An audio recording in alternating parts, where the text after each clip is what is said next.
میں بدر کی جو جنگ ہے اس کے لڑنے کے اسباب کیا ہیں؟ آخر کوئی بھی بات ہوتی ہے تو اس کے اسباب ہوتے ہیں. اسرے منظر مقام تک لے جانے میں کوئی چیز شروع میں پائی جاتی ہے. تو مقام بدر، جنگ بدر جو ہے یہ کیوں لڑی گئی، اس کی حکمت کیا ہے اور اس کے لڑنے کی وجوہات کیا ہیں؟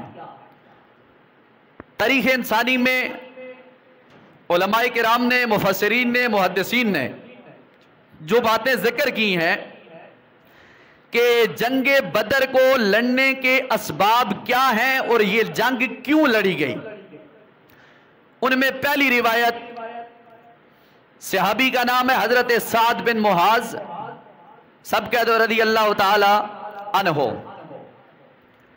آپ طواف کعبہ کے لیے جا رہے تھے تو آپ کا آمنا سامنا ہوا ابو جہل سے، جس کا نام ہے عمر بن ہشام. تو پھر اسے ابو جہل قرار دیا گیا. اس کا سامنا ہوا حضرت صحابی رسول سعد بن معاذ سے. سعد بن معاذ سے کہنے لگا کون؟ ابو جہل. کدھر کا ارادہ ہے؟ تو فرمایا میں خدا کے گھر خانہ کعبہ کا طواف کرنے کے لیے جا رہا ہوں. ابو جہل نے جب یہ بات سنی آگ بگولا ہو گیا.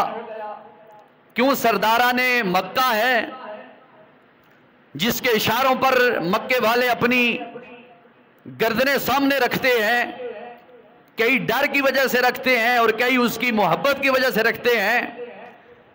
لیکن زمانے والوں نے دیکھا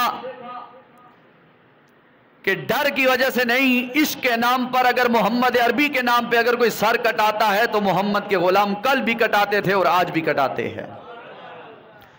ابو جہل نے جب یہ حضرت سعد بن معاذ کا جملہ سنا کہ میں طواف کعبہ کرنے جا رہا ہوں، ابو جہل نے آگے سے جواباً یہ کہا اگر تو بنو امیہ صفوان کا مہمان نہ ہوتا تو میں زندہ ہرگز تجھے گھر جانے دیتا نہیں.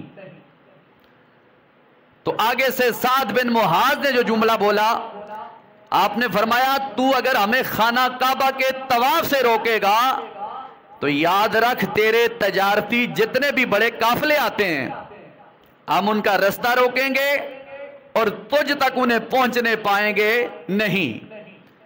ابو جہل نے جب یہ دھمکی سنی تو اور آگ بگولا ہو گیا کہ میں سرداران مکہ ہوں اور ایک عام بندہ اٹھ کر میری باتوں پہ لبیک کہتے ہوئے مجھے جناب والا تنزیہ طور پہ آگے کھلا کھلا اعلان جنگ کر رہا ہے. دل ہی دل میں بات سوچی، بہرحال خاموش ہو گیا.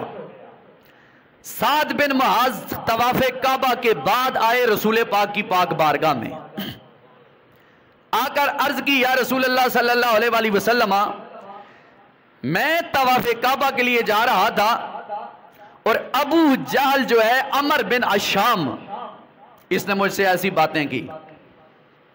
اب کرنا کیا ہے، کیا کیا جائے؟ اب میں آپ کو بتا رہا ہوں اسلام امن کا درس دیتا ہے لیکن اسلام ساتھ غیرت کا درس بھی دیتا ہے.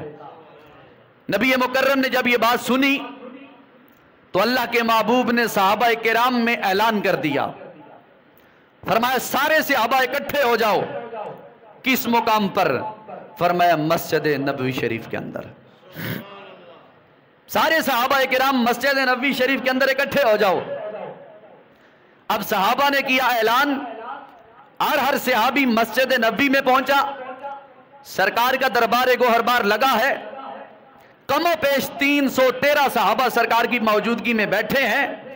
میرے سرکار نے کیا فیصلہ، فرمایا غلاموں آج ابو جہل نے پھر للکارا ہے، ہم نے مکہ چھوڑ دیا، ہجرت کر کے مدینے آ گئے.